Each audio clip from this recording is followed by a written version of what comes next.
Ladies and gentlemen, welcome to another episode of the Lincoln Coaching Podcast. I have with me today an esteemed guest by the name of Josh Lyons, who is a self-made high-ticket closer.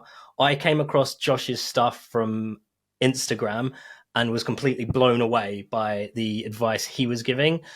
This gentleman's been making over $100,000 a month in commission and has shared his advice to others to help them do the same, and has some fantastic testimonials that you'll see if you just go to his website.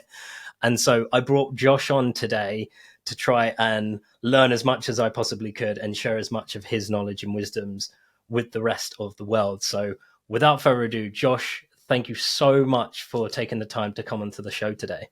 It's my pleasure, brother. Thank you for a great intro. So firstly, how to contextualize with the audience what you're up to these days. How are you helping people, man? So at the moment, my one and only focus is my mastermind. So it's called the Unicorn Closer Mastermind.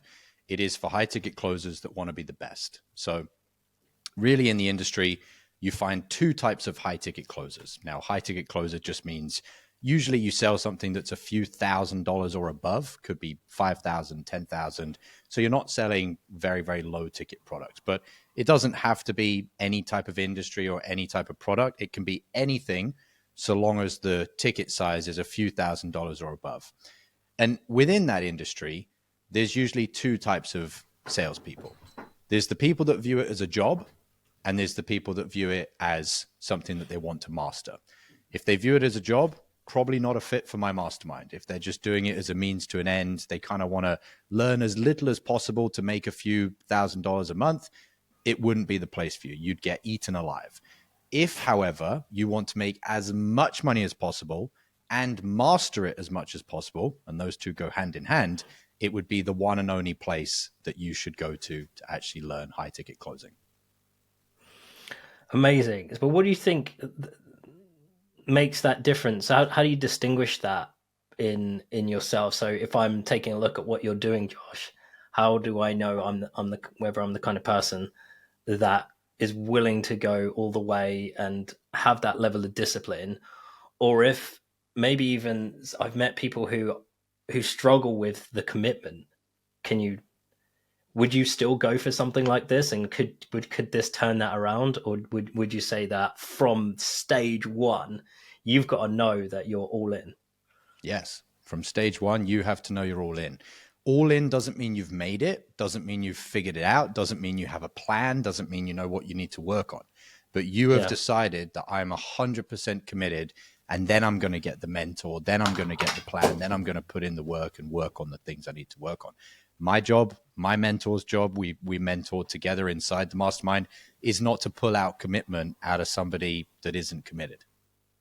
So you would say you should know that you're a committed person if you're going to reach the level of success. And I'm not just thinking about the mastermind that you're talking about. I'm kind of thinking about reaching the peak level that you've managed to get to, Josh, which is obviously, just to contextualize with what the audience is thinking, like, you worked super hard to get to where you got to. You didn't just get handed like this amazing role like some people do because they have context. You worked so hard on yourself and on your craft to get to where you got to.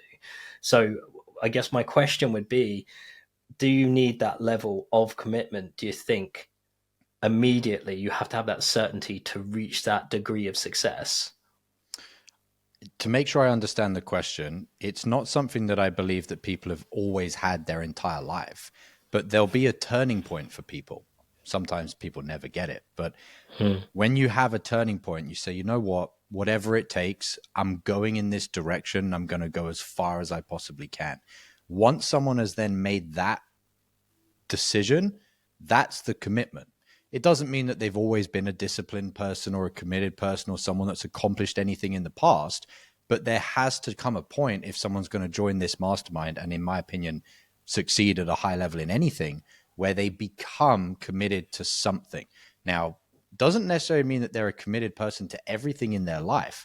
I'm currently studying biographies of very famous people like Elon Musk, and I'm reading the biography of George Lucas, who created the Star Wars franchise. Yeah. It's very interesting when you see that they're often very, very, very committed to one thing, but they actually choose to sacrifice a lot of other areas in their life. So commitment isn't necessarily I'm committed to everything, but it is in sales, in developing my skill set and mastering that and making as much money as possible in sales. Someone has to be committed to that before they ever would be welcomed aboard.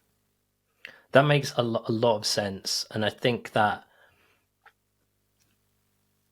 tweaking to priority is really key, because I think people, even myself, I've done this, where you dabble in so many things, you aren't able to put in the time that's needed to become an expert at one thing. I almost think Elon Musk isn't the best example of that, because he's launching rockets and putting internet satellites and electric cars, and he's doing a lot of things, but he's definitely a unique case.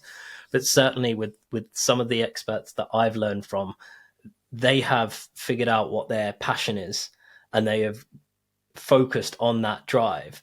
And where I tend to see failures a lot, it tends to be people who give up at a certain point fairly early on at something, and then move on to something else, like, oh, this isn't working immediately, so I'm going to try this thing out, and then I'm going to try this thing out.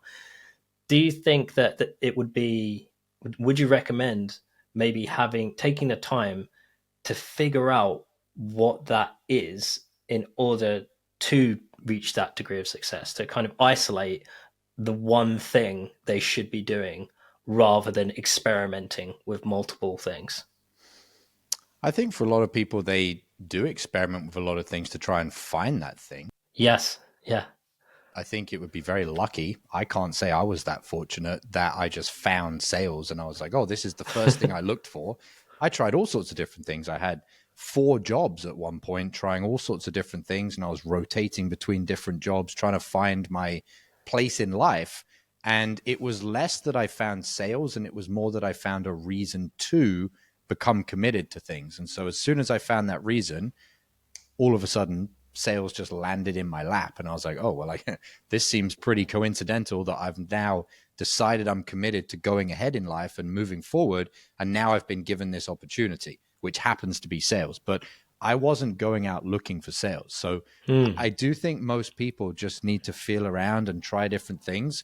But remember that while you're in the process of feeling things out, you're not going to go very far in any of them. It's a 2-step process. Step 1 is try a lot of different things. Step 2, commit to one of them and go all in. And then that's when you're going to see progress. I think that's such good advice, man. Thank you. Such a good answer. Obviously, you did a lot of things to reach to the level that you're at now. You would have seen tons of challenges, but what has been the most challenging thing in your journey so far? Myself.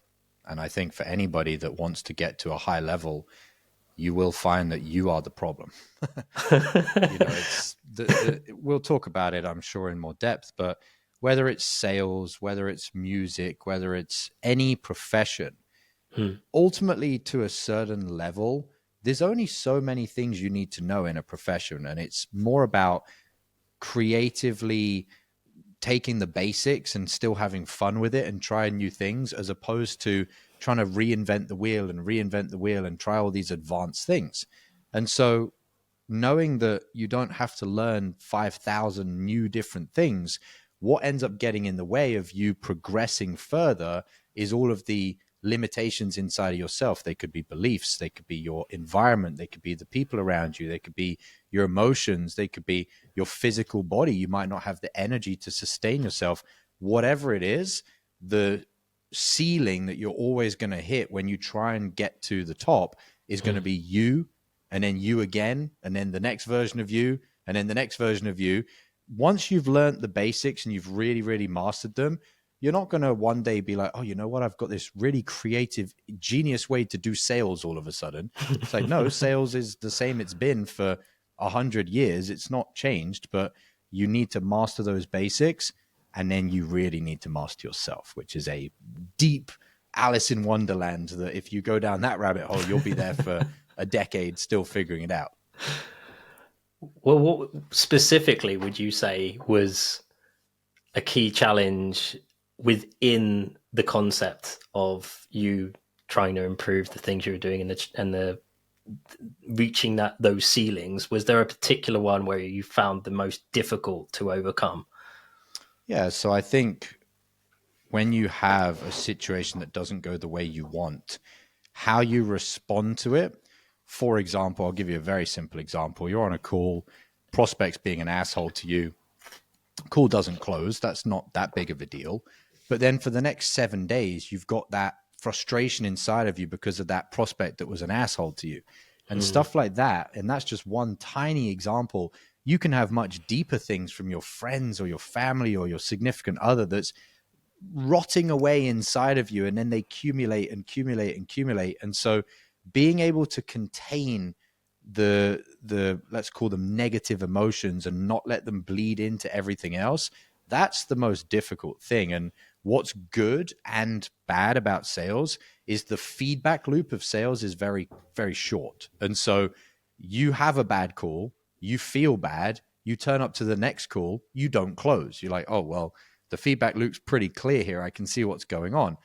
But at the same time, because the feedback loop is so tight, unlike maybe a 9 to 5, you don't have a way where you can just clock in, get paid, and then clock out. You can't do that in sales. You have to show up the way you need to show up at the moment, even if you've got a bunch of personal stuff that's bothering you inside. So learning to compartmentalize and adapt through the ups and downs of life, sales, I think, is a beautiful vehicle for you to realize how important that is because of the feedback loop.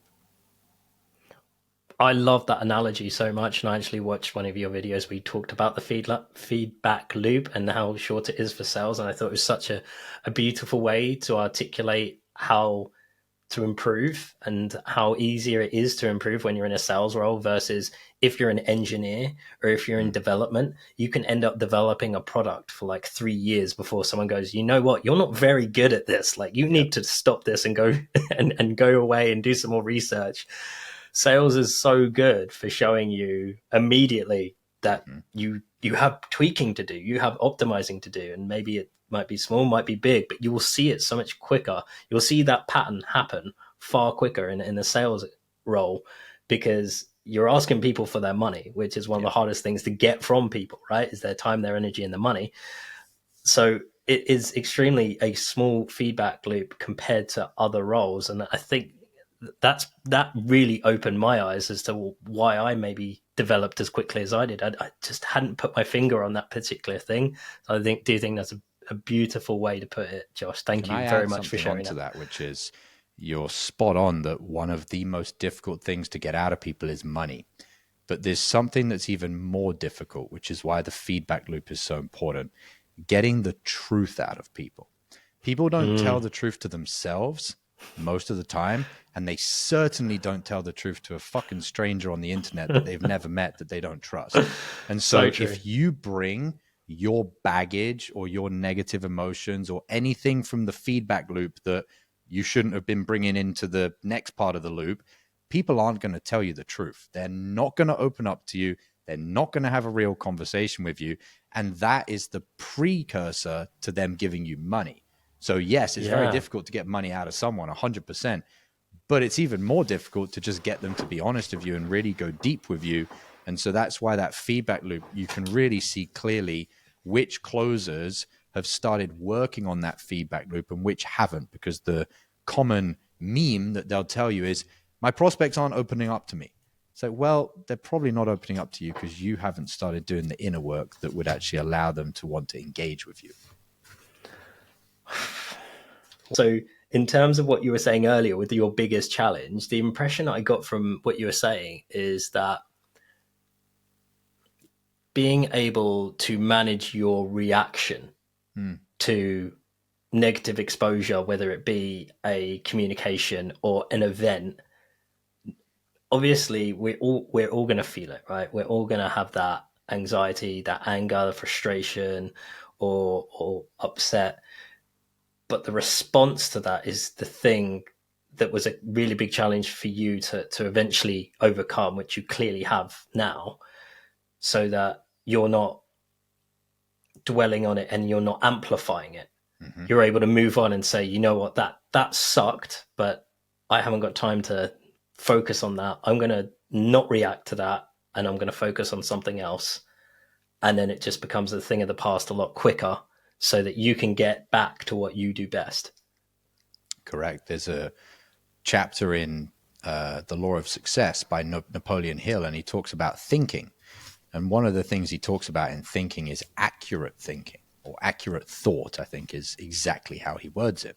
And what he's talking about is when we have thoughts, there's thoughts that are factually right and factually wrong. And lower level people that don't become as successful, they're always looking for the differentiation between, is this a fact or is it fiction? What he explains in the paragraph is that it's actually more important to be successful to focus on, is it useful or is it not useful? In other words, something can be not true as like factually incorrect, but to have that thought inside of you is so useful, it's going to serve you. I'll give you an example. My mentor, ages back, I got sick and I was feeling terrible and I wasn't closing any deals. And this happened for about 7 days. And he was my mentor, but also managing the account that I was on. And so he was looking at my numbers and thinking, you've screwed something up.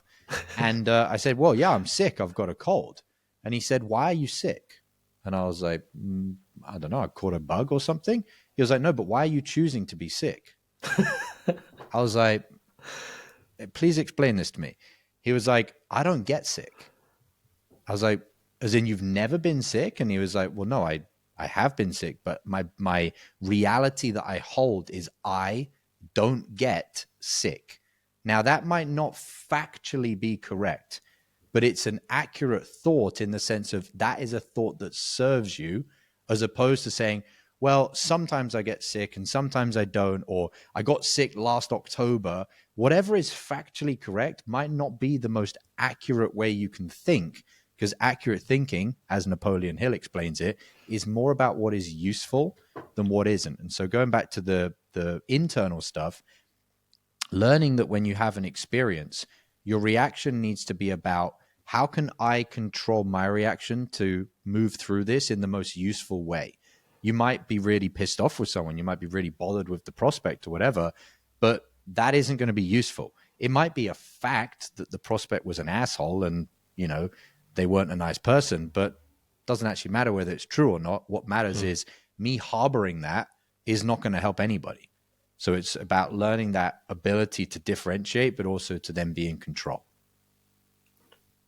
Has that impacted how often you're sick, Josh? Massively. By not thinking that I can get sick, I don't really get sick. And if I do, it's so anchored into my mind now that I don't get sick. It's almost like my eyes must be playing tricks on me because I've got a cough, but that can't be real. And so it's like my chosen reality is now more my reality than my objective reality. My subjective reality of like, I don't get sick is like, that's the real one. If I do have a tickle in my throat, I'm just like, it's like, I want to like rub the sleep out of my eyes because I'm like, I must be seeing things like this can't be real. So yes, it's made a massive difference. Huge. So it's almost had a placebo physiological impact on you where you don't even have lasting symptoms as a result, because you have created this mindset of, I don't get sick. Correct. That's and then you go down the rabbit hole of, is placebo or is placebo actually quantum physics? Oh God.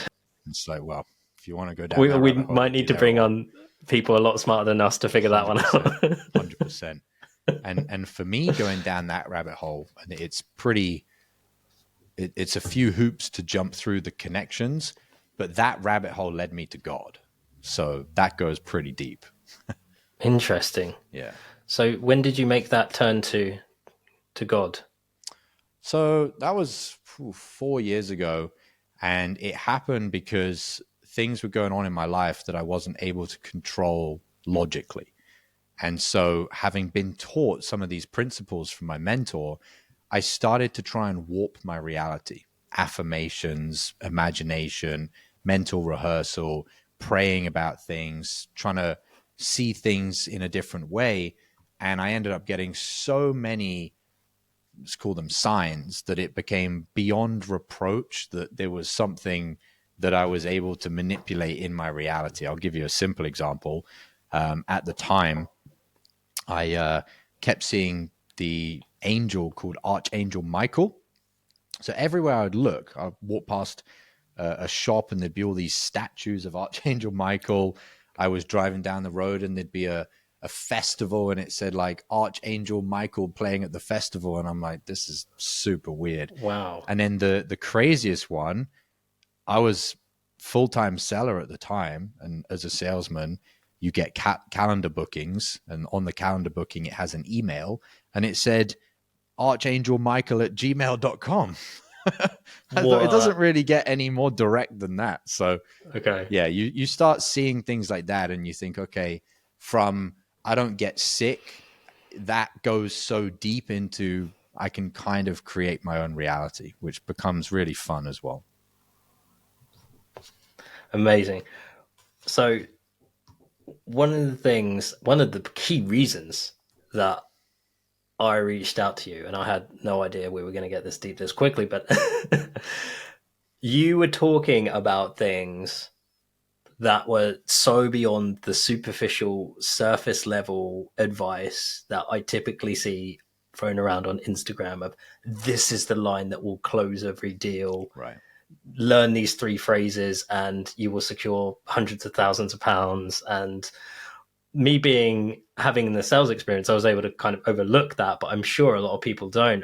But what I thought was inspiring about what you were saying was all of this work on sales and negotiation and how successful you were, Josh, and that your message was very much about your key to success being you frequently addressing your own failure and mastering yourself. So what were the discoveries that you made along the way through this process that were major, significant shifts in the way that you approach things now? In terms of internal mastery? Yeah. So what were the things that you learned along the way that created a really big shift for you? Obviously, aside from gods and the stuff we've already talked about. So inside the mastermind that I have, the internal mastery training is called the Launchpad. It's called the Launchpad because we were talking about Elon Musk sending rockets to the moon, to Mars even. You're not going to get a rocket off the floor without the Launchpad. And that's very much the same as a salesperson. You need the Launchpad to get yourself up into the air. And the Launchpad is you. You are that vehicle, so to speak. You are the body of mass that's going to get thrown up into the air. And so within that, there's 8 different things. I won't go through all of them because we'll be here too long. But of those things, each single one of them was something that I struggled with and then reverse engineered it through my experience, having a mentor teaching me what to do, and then analyzing everything that I had been learning from both my experience and my mentor and documenting it and systematizing it and coalescing it into something that was repeatable. So for example, the first one is your state. And so what I realized is, and this is going to sound pretty basic to begin with, is that you can label your state. In other words, how do I feel right now? Well, I feel kind of bored. Or how do I feel right now? I feel kind of a little overexcited. And you can just check in with yourself. Then what I realized is that you can flip it the other way around. So you can tell yourself what state to be in and just put yourself into that state. And so I realized that I can create certain states that I need to step into before a sales call. Not only on a sales call, but you can use this for anything. So for example, before this interview, I still check in with myself and think, what state do I want to be in? For example, before I hopped in here, my state was, I'm so excited to have this conversation. That was the state that I put myself in because it's going to determine my cognitive function. It's going to determine my expressions. It's going to determine how well you and I connect. It's going to determine how the audience feels me through the camera, everything. So state is always the first one. The second one is going to be your goal. And using another book as an example, you've got the story about how our mind works like a missile. And so with a missile, it has to have a target. And if a missile doesn't have a target, it just has nowhere to go. You are the same. You're like a missile. You need to have coordinates. Need to have a pinpoint destination that you're heading towards. And what a lot of closers have or don't have is any type of definitive clarity on what they're actually aiming for. And so I found that any time that I didn't have an end point, and I don't mean like a giant 3-page vision statement. I just mean like I want to buy this one thing, or I want to change this one thing in my life, just some precise, finite thing that I'm aiming for. I never closed as much. I never made as much money. I didn't enjoy my calls as much. I got bored. I got into slumps. I just didn't perform as well. So I then realized, okay, I need my state. I need my goal, or what I call a mission. And one by one, I started stacking all of these things together. Another one is you need a routine. And there's a number of books that are written on a routine. You've got, the perfect morning formula. You've got, 5 a.m. club. You've got all sorts of different ones that teach the same things. But as I started synthesizing my experience, what my mentor was teaching me, and a lot of these materials, I realized that your ability, or to train somebody to sit down and design your schedule, is really imperative. Jordan Peterson talks about this, and he has a funny way of explaining things. He says, you shouldn't look at your schedule and feel like it's a prison. Like, you shouldn't look at it and think, oh God, tomorrow I have to follow this schedule. I don't want to follow the schedule. It's terrible. But the other side of that is you have to have some type of things that you're doing that are about the future you want, or what's called delayed gratification. And so designing your schedule in a way like that is so important. And so I have an entire, it's probably about a 3-hour masterclass on how to design your own schedule as a high ticket closer, how to have enough energy, how to make enough money, how to spend enough time so you don't lose your friends and your family and your girlfriend along the way, how to have enough things that you actually enjoy, so you're not just making money and sleeping and then rinse and repeating. You actually enjoy your life. Designing all of that into a schedule is so important. So there's another 5 of these, but that's probably enough for now as far as a beginners for most people. I think it's so true. It really aligns with the stuff that I teach as well. We talk about speaker's mindset. And it's funny that you gave the example before we jumped on this podcast, because I did my dopamine, testosterone, and oxytocin before I came into the meeting. So I look at it from a neuroscientific perspective. So the chemicals in your brain are going to massively influence the way you behave, the things that you say. And there are these little things that you can do to actually incite the chemicals in your mind. And a lot of what you're saying is exactly the thing that you're meant to do. You're meant to achieve that state before you enter a conversation. If you're going to go into like a big meeting with like a big prospect, and you're not addressing your mental state as the first thing you do, then you're kind of, like you said, you're not going to be in the right mindset, and you're also going to be aimless, and you can go anywhere. The other thing about the rocket as well is a really good analogy around dopamine, which is the chemical for the anticipation of reward or anticipation of pleasure. And so to have that insight, that creates a lot of drive for someone. It helps you build your why, which is so important to do before you go into a conversation with someone that you care about, and also understanding where their coordinates for their rocket should be as well, and then trying to align those. So I think that's one of the things that people do get wrong, is they just jump on the calls. They just go into the conversations. There's no plan. And it's really interesting, Josh, how you highlight the importance of the plan, because when you say it the way you did, it just makes perfect sense, right? It's like, these are really important things in your life. Like, why are we not planning? I think a lot of people aren't taught this. And it sounds like you had such a good mentor, by the way. And I keep thinking to ask this every time you mention it. I'm so intrigued. Who is your mentor? I need to know who this person is. He's just known as the underground mentor. Oh, you're not going to share it with me. Okay. Nobody knows. Right. Not even my students. Nobody knows. No. Okay. All right. Okay. I'll find out. I'm going to call my people. I'll be impressed if you can dig that one out, because he doesn't have an online presence. So. Doesn't it? Okay. No, completely wiped from the internet. So you've got Essentially, a Yoda that's still helping you even today. He is still my mentor 5 years on, and he's now the mentor alongside me for our students. So inside the Okay. mastermind, there's my mentor and me, who's his mentee, then both mentoring the students inside the mastermind. But everything for him is faceless. So Wow. you'll never see his face. He doesn't have a name. It just says Underground Mentor, and he doesn't have any online presence on the entire internet. So Is that something that he was wanting, or something that you thought would just be quite cool if you just didn't? no, this was before we had any business together. Yeah. He was a reclusive multi-millionaire in his early 20s and decided that having accomplished that, he just wanted anonymity. So Okay. he just took all of his, got some ex-CIA person to remove everything off the internet for him, and it's all gone. So Interesting. Okay. How did you guys connect, and what inspired him to take you on as his mentee? So we connected because I was actually a coach.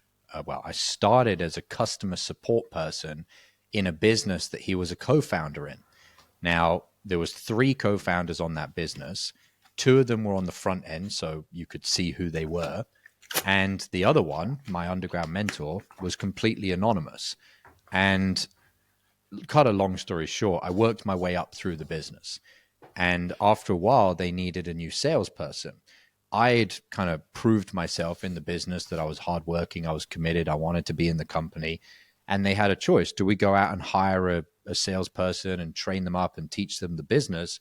Or we could maybe just take Josh from the front of the business and teach him sales and put him in the back of the business. And then now he's, instead of being the coach, he's now actually closing the deals on the front. So they reached out to me, asked me if I wanted to do that. Now, at the same time, and this connection is important, whilst all of that was going on, we were talking about commitment earlier. At the same time, I don't know if you know this story, I don't. I went on a date with a girl who I didn't know at the time, but she came from a very, very, very rich family in Dubai. And at that point in my life, I was doing my 4 jobs. I was a laborer, so I was carrying concrete bricks around a building site. I was a takeaway delivery driver, so delivering Indian curry to people's houses. I was a nighttime security guard in a nightclub, and I worked in an office. So I did 4 jobs for the entire week. So Monday to Friday in the daytime, I was in an office. Monday to Friday in the evening, I was delivering takeaway. Saturday and Sunday on the daytime, I was working on a building site. And Saturday and Sunday in the evening, I was working as a nighttime security guard. All of that combined, all 4 jobs, like 78 hours a week, I was making £1,500 a month. Wow. So I was making no money, even though I was working my ass off. So I was doing all of that, couldn't figure out what I'm doing in life, just couldn't figure it out. And I went on this date with this girl, had a great time. Amazing girl, super intelligent, beautiful. Everything was great. Get to the end of the date. We'd spent 3 days together in London, and she asked me a curveball question. She said, "How much money do you make?" And I said, why? And she said, "Well, can you just answer the question and then we'll talk about it?" So I told her, and she said, "Okay, let's talk about it." And she told me that she comes from a very, very rich family in Dubai. And she then asked me, "What is your plan to make more money?" And I kind of got a bit stumped at that point. I thought, plan, money? Hadn't really computed that one together prior to this conversation. So I just said, I don't have a plan. And she said, "Okay, well, you not having any money, I could live with, but you not even having a plan to get out of that situation, this is the end of the road for you and me," is basically what she said. And she said the reason for that is twofold. Number one is that her last boyfriend didn't come from money, and he ended up getting into a lot of debt because he wanted to maintain her lifestyle, take her to nice restaurants, do the things that she's used to. He couldn't afford that. He couldn't sustain that. He got himself into a load of debt. And she felt bad. And she said, I don't ever want to do that to a guy again. I don't want them to be trying to keep up with my lifestyle and put themselves in a bad situation. Second reason is she said she doesn't have to have 17 different Ferraris, but she wants a nice home. She wants children. She wants them to go to a nice school. And if she's going to have a long-term relationship, she wants it to be of a guy that's going to be able to contribute to creating that future. So she looked at me and she said, based on the fact that you don't have a plan, girls like me just don't date guys like you.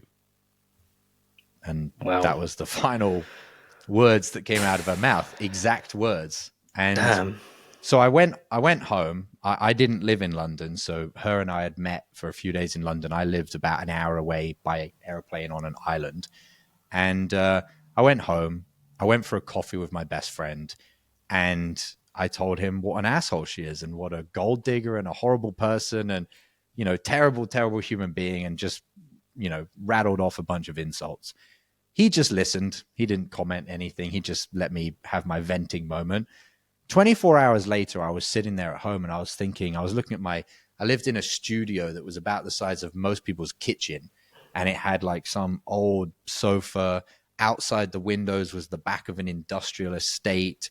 It was just one room. The carpet was old and tatty. It was terrible. And I was looking around and I thought, you know, why would she pick me? Like, why would she choose to date me when she's attractive, she's intelligent, she's clearly got goals where she wants to take her life? And when I was telling my friend the day before, I was rationalizing everything. I was like, well, sure, she can date a rich guy, but he's going to be an asshole. Or she can date a rich guy, but he's not going to be funny. Or I was just rationalizing and justifying everything. When I was sat there in my room the next day, I was actually logically thinking it through and thinking, you know what? Rich guys can also be funny. Rich guys can also be nice. Rich guys can also be good people. They're just also rich. And so when I started thinking that, I thought, you know what? I need to get my act together. I need to sort my life out. Not because I'm going to win this girl back, but just because she's right. Like, my lesson came in the image of an attractive, beautiful girl telling me I'm not good enough. But the message has come one way or another. And in that moment, almost like a carving into the ether, I remember saying the words, I am going to get rich. And I said it with so much clarity and so much certainty. I said, I'm going to get rich. And the next morning, so that was in the evening, I went to bed. The next morning, instantly, I wake up and my phone goes ping, and it's my boss. Hey, do you want to learn sales? I was like, wonder if this is where this goes. That's how that story started. So that's an amazing story, man. Congratulations. It's so incredible that you met a person who was willing to share that with you as well, because she could have just ghosted you. She 100%. Could have just said, okay, been polite and not given you any feedback, and you would have been left like confused, like why? That was such like an incredible thing for her to share, for you to do a turning point in your life and go, you know what? I'm just making excuses for myself. I am just trying to justify as hard as I can why I'm still good enough and she's not right, essentially. Yep. And a lot of people, there's a few things that's really interesting about that, because obviously not all of us get exposed to that brutal kind of feedback. So that's definitely one advantage you had in that scenario.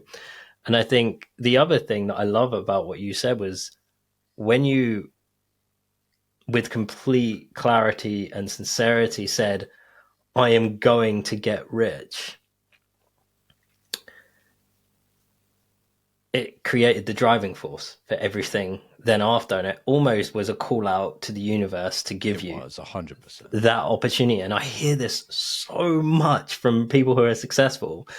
And I do wonder today if one of the reasons that people are maybe a little bit afraid to say these things out loud, to implement these affirmations, is because they're afraid that if they do it and they don't get it, then that'll feel far worse. Do you think that's true?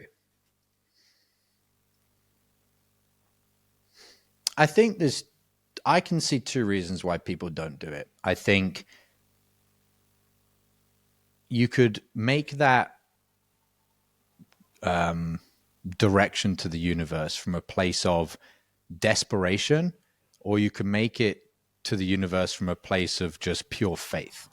And at the time when I made it, it was just desperation. I was like, I don't know how, I don't know if it's going to work, I don't know what I'm going to do, but I'm just going to do it. Like, whatever it takes, I'm going to get rich.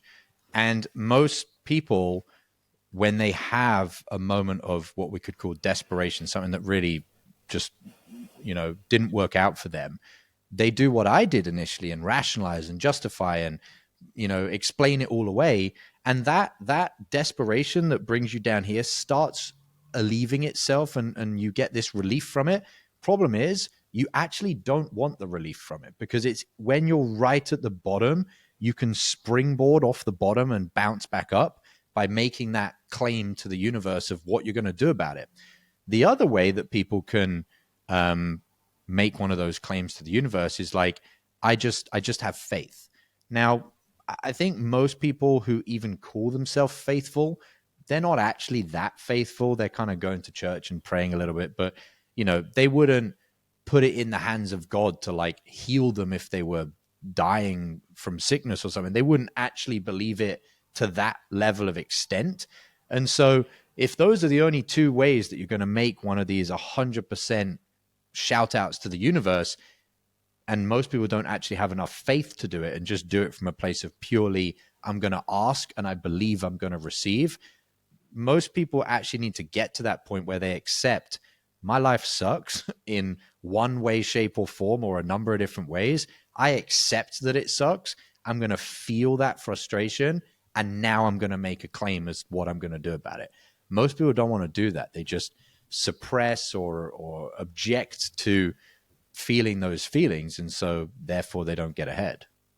So essentially, what you're recommending is stop running away. 100%. And acceptance is a huge part of becoming successful. 100%. And most people are way too scared of sitting in their feelings. Why do such a huge number of people drink alcohol? Because their life sucks and they don't want to admit it. And so they go out on the weekend, every weekend, and just drown their sorrows away. They might not feel terrible for the weekend, but it's actually feeling their sorrows that would allow them to change their direction and go in a different direction. So, yeah, it's also very much to do with the drive for dopamine as well. So a lot of people will drink for the sensation and for the feeling of pleasure, rather than actually trying to achieve what's referred to as long-term dopamine, which you get from like reading a book, doing Sudoku, working on yourself, doing your plan. That would actually be really, really good for long-term dopamine.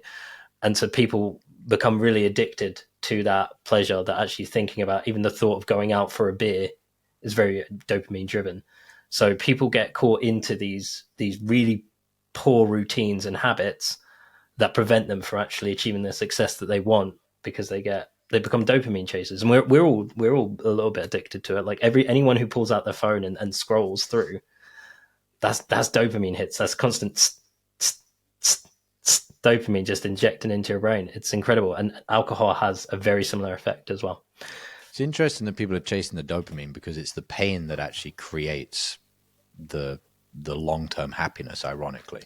Yeah. I'm reading the biography from Elon Musk, and dude was beat up. Oh my God. Beat the fuck up by his dad, by the kids at school, by everything and everyone around him. And look at what he's achieving now. And it's like, you probably shouldn't be chasing, I don't know how to say it in a universal, but like, you probably shouldn't ever chase pleasure until you've actually accepted pain first, because it's going to be fake pleasure. It's like, sure, you can chase pleasure once you've accepted your inadequacies, and now through that authenticity, you're now chasing success. But if you've never faced the darkness first, you shouldn't be chasing the light, because you're probably chasing fucking Casper the Ghost that's not actually real. Like, it's probably not the real light that you're chasing. So That's so true. Do you do a lot of cold bathing, like ice baths or, yeah, or hot saunas? I don't do the bath just simply because having to buy a bag of ice every day and put it in. No, but I have an ice cold shower every day. Yeah. They're brilliant. I love those. I think that's really good for affirming the pain, and that helps you grow psychologically so much. And I know it's meant to be really good for physiologically recovering from workouts too, but I don't do it for that. I do it purely for the mindset stuff. Your marketing's really been driven towards closing. Why do you think people are so fascinated with the closing stage, which has really worked out well for your experience, your life, and what people come to you for now, Josh? Why do you think that is, and how important is everything that runs up to the close? Just so I'm clear, when you're referencing closing, what are you referring to, just to make sure I'm on the same page as you? So in my mind, and I might be completely incorrect with this, I perceive the closing stage as the point where you are trying to make the transaction happen, where you're trying to get that agreement of, yes, I'm moving forward, I'm going to sign the paperwork, I'm going to send the money. And so why are people fascinated with that? Yeah. I think ultimately people know that change is where everything in the world lies. You know, it's almost like if you took a musical score and you removed the spaces between the notes, you've now just got one flat note through the entire score. It's the difference between the note and the silence which creates music. And so I think people are fascinated with the close because they know just having a conversation, but then ending the conversation saying, hey, nice to get to know you, bye, have a good day, nothing actually changed. And so it's only in that moment where there is a close, which is a psychological close, a spiritual close, and a financial close, that actually anything changes. And people know that change is ultimately, depends how existential we want to go, but change is ultimately why we're on the planet. We're not on the planet to just be vegetables and nothing changes in our lives. So I think people are on the money, and I don't think there's anything wrong with people being fascinated by the close.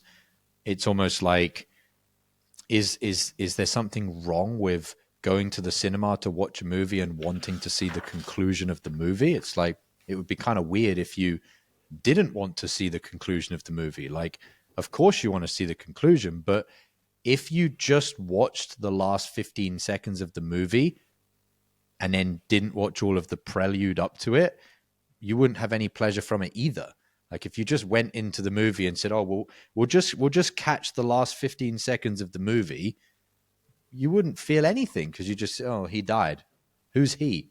Why did he die? Well, I don't have any sentiment towards him, so it doesn't mean anything. So everything that leads up to the close has to happen and is imperative and essential for the close to even happen.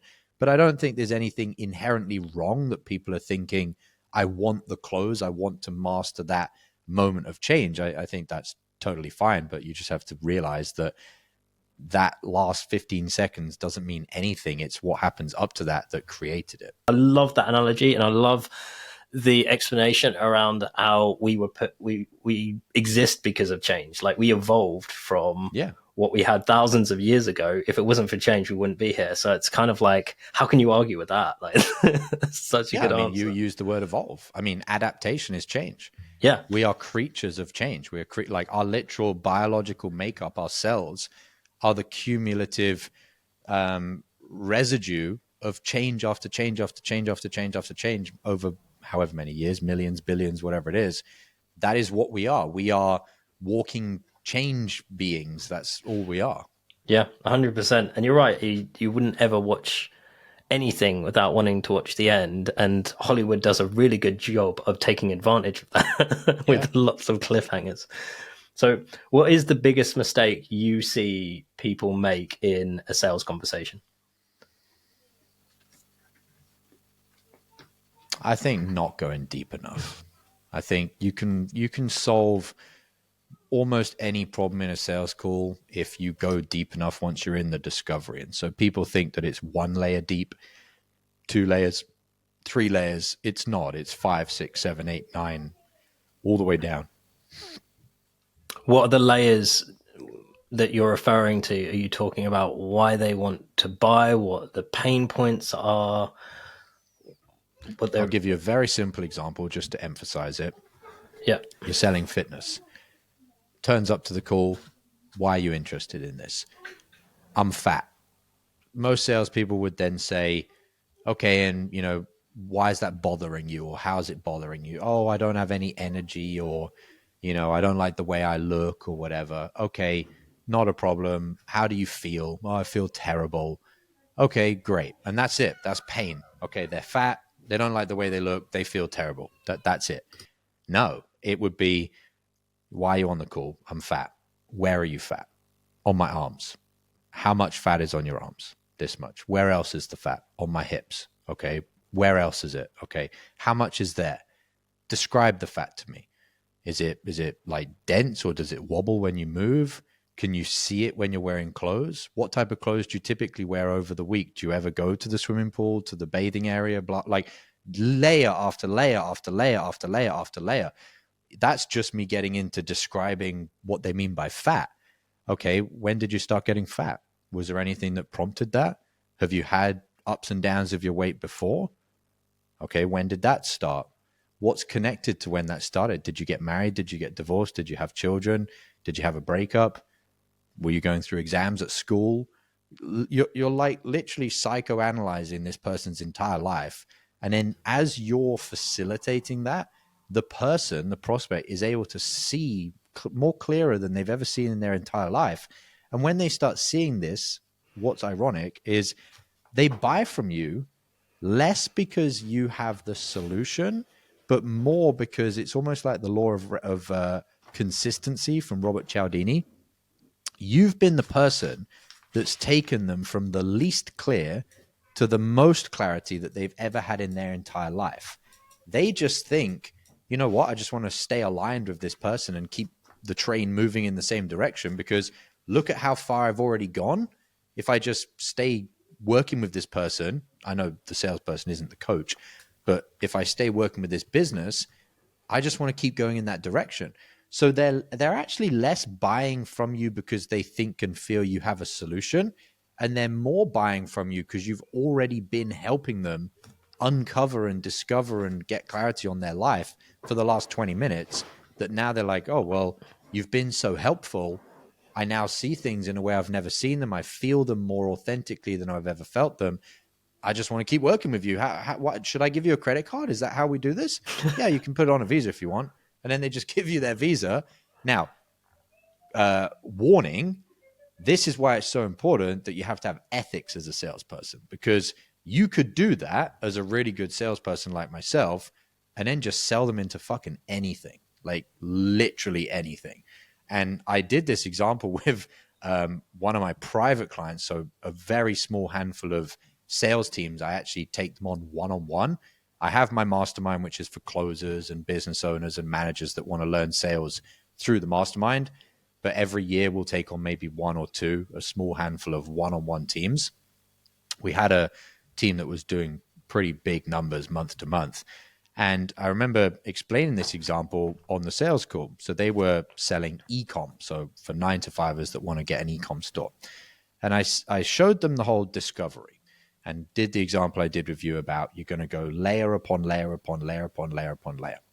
And I said, if I did that on a sales call and I said to the prospect this, what do you think they would do?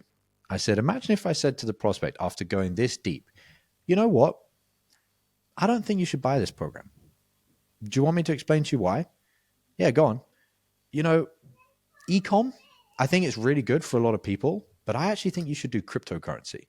I guarantee you they will go and join a cryptocurrency program because I just told them to, because I've just spent 20, 30 minutes going so deep into their life that they now just trust anything I say.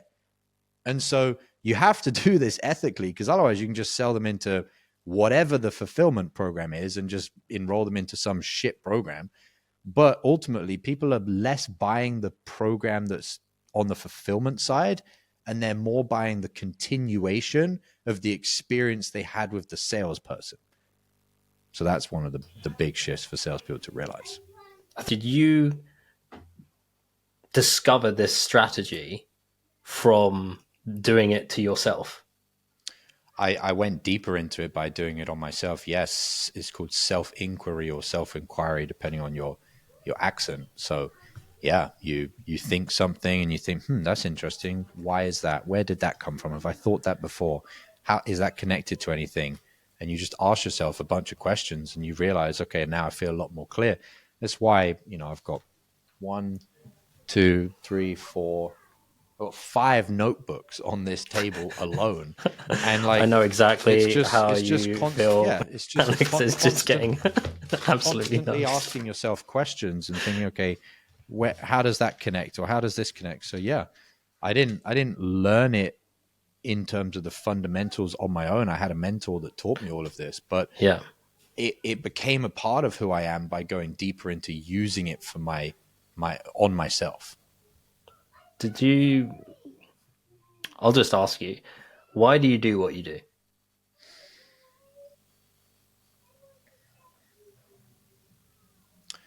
I don't think there's going to be anything that I could be more fulfilled by than facilitating people to help themselves. I can't, maybe I'll discover it one day, but if I think, like when I was younger, I always wanted to be a fighter pilot. So I actually got offered to be a fighter pilot 2 times and turned it down because something inside of me was like, something just feels weird. Like I had my entry papers to join the Royal Navy to be a fighter pilot. And at the time they had this new plane that was just coming out. It's been out a while now, which is called the Joint Strike Fighter. And I was going to be the first group of pilots to fly that in the UK. And that was always my dream. And I turned it down because something to me just felt like, the military, something just feels like I'm not supposed to join the military, even though I really wanted to be a pilot. And when I think now, what would I do that would be more fulfilling than helping people improve their own lives? I was using the example there about on the discovery, you're actually not really trying to sell someone. You're just trying to help them understand their situation. And when they understand it more clearly than they ever have before, they'll just buy from you. And I can't think of anything more fulfilling than saying, okay, there's 9 billion people on the planet. If I could help all of them learn this process of understanding their situations and understanding themselves, what bigger impact could I have on the world? I can't think of any. How do you feel if someone tried to take that away from you? I'd love to see them try. I don't know how they could, but Love that. I mean, I don't know how someone could ever take away either my passion for it or take away my ability to help people do it. I mean, I guess, no, I don't know how someone could do that, but I love if that. someone did take it away, yeah, I'd feel like, the rest of my life was a second-rate version of what it could be, because I just can't think of anything that would be more meaningful and more impactful. And I mentioned Jordan Peterson before. I've learned a lot from Jordan Peterson. Same. And he talks about, don't pursue what's happy, pursue what's meaningful.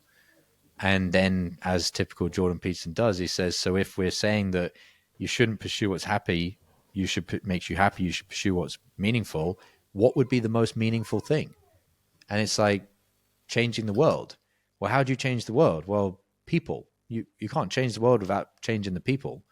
And how do you change people? Well, as the Bible says, it began with the word. The word was the first thing.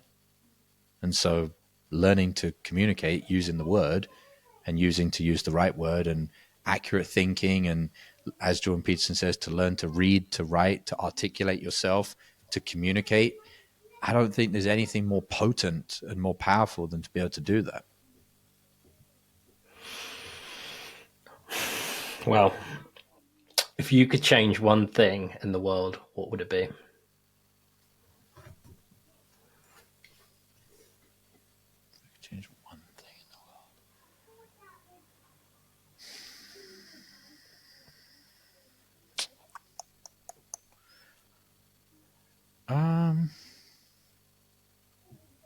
don't think I would, because although there's a bunch of evil in the world and a bunch of things that are terrible, every hero needs a villain to fight.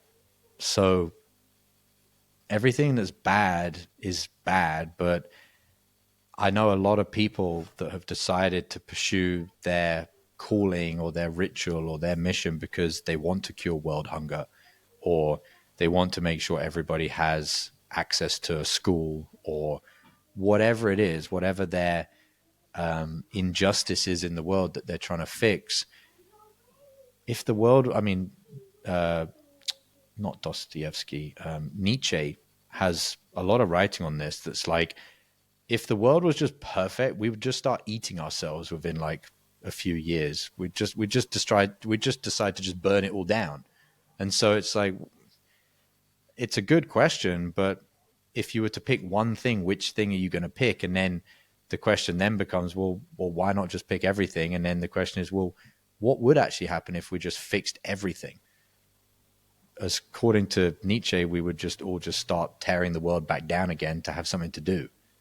And that's kind of the strange dichotomy of life, is you need problems to be given your rite of passage to be a solution maker and a solution creator. And so no problems, no ability to become the best version of yourself. So I look at some of the things that I think, yeah, it'd be nice if I could snap my fingers and change them. But if I were able to snap my fingers and change them, you're losing the opportunity to become the best version of yourself in the process. So I don't think I would change anything, which might sound a terrible answer to some people listening, but I think the world is the way it is, and some utopia isn't actually going to be any better than we probably have now, to be honest. There's definitely a lot of philosophy on having balance in the world, the yin and yang, or as Peterson said, what was it, the chaos and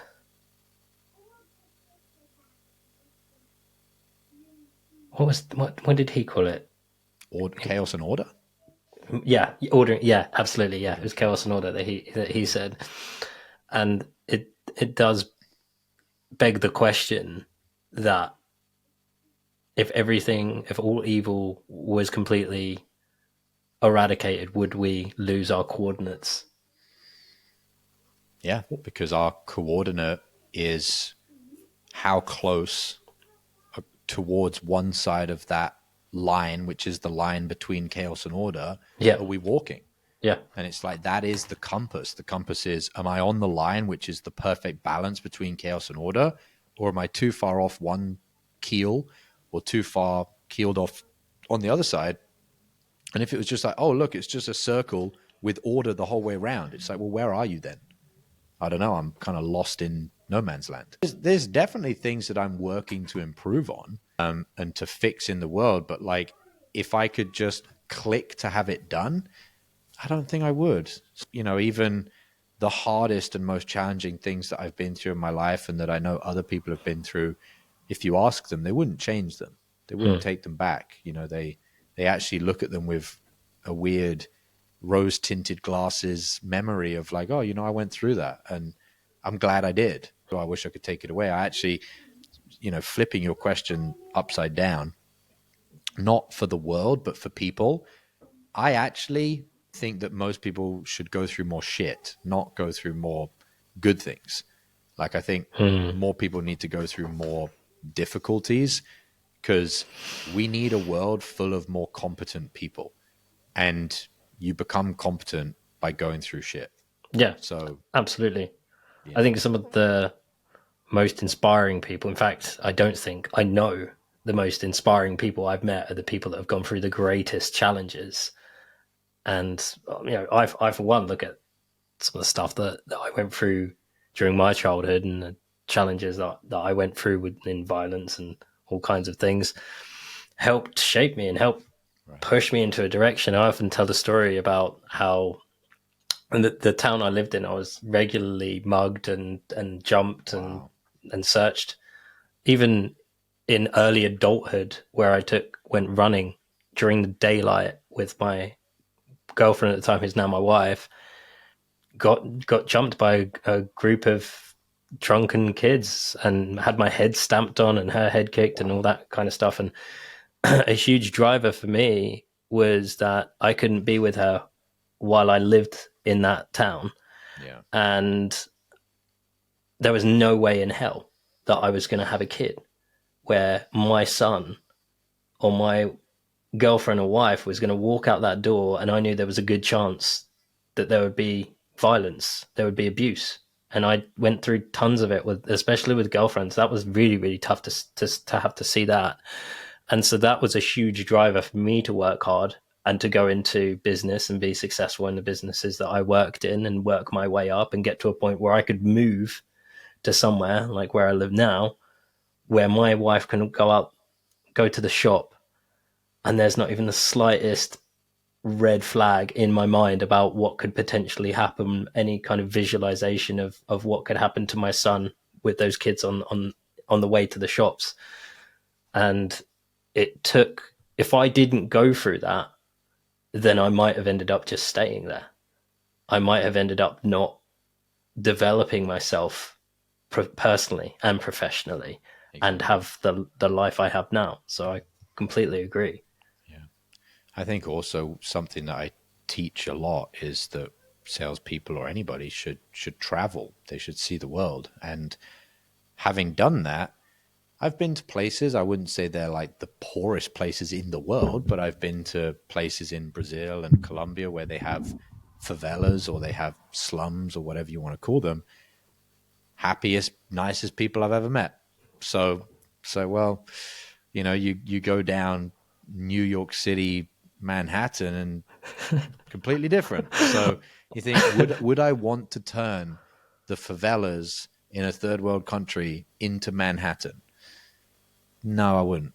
And I know that's not the only example. You said, Yeah. yeah, anything, but just Yeah. when you look at it from a principle point of view, it's like where, using Jordan Peterson, who got it from Carl Jung.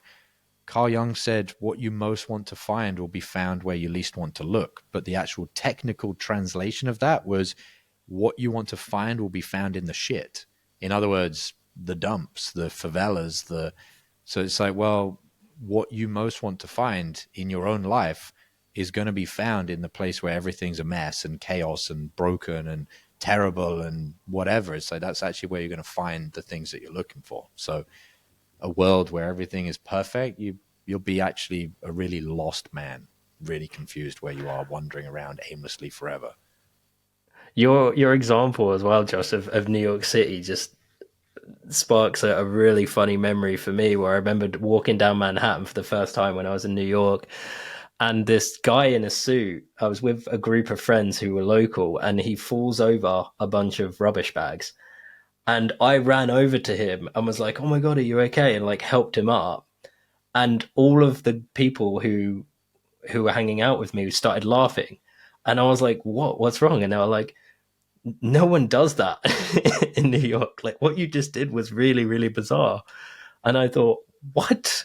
That's crazy. Well, you won't even help someone who falls on the ground.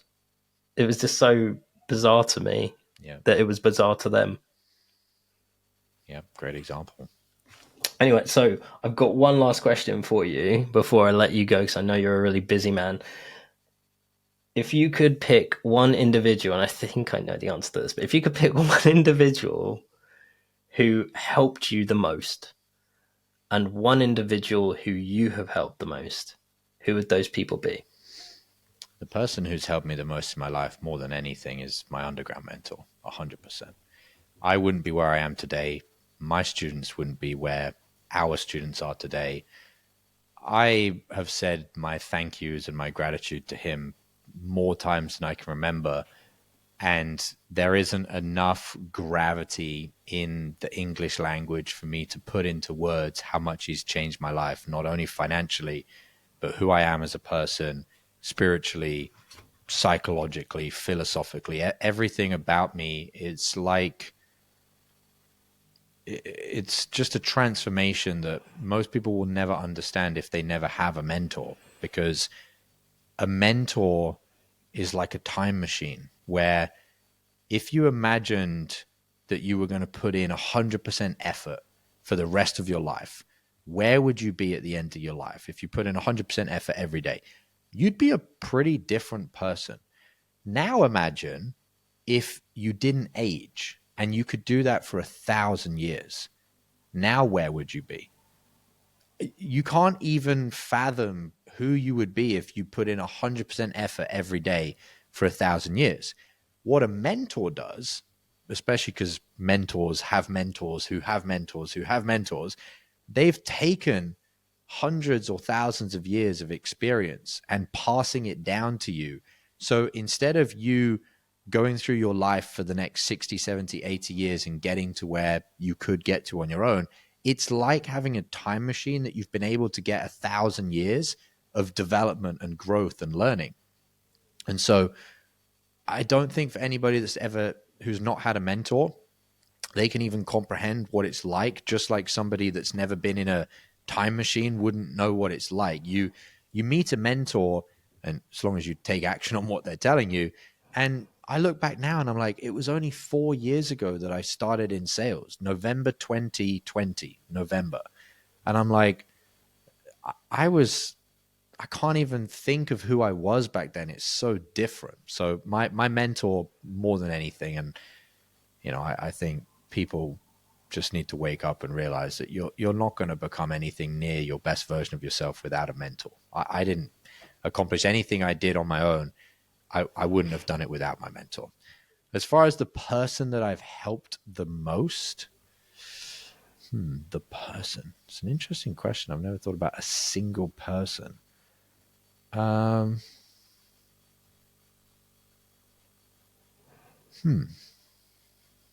person I've helped the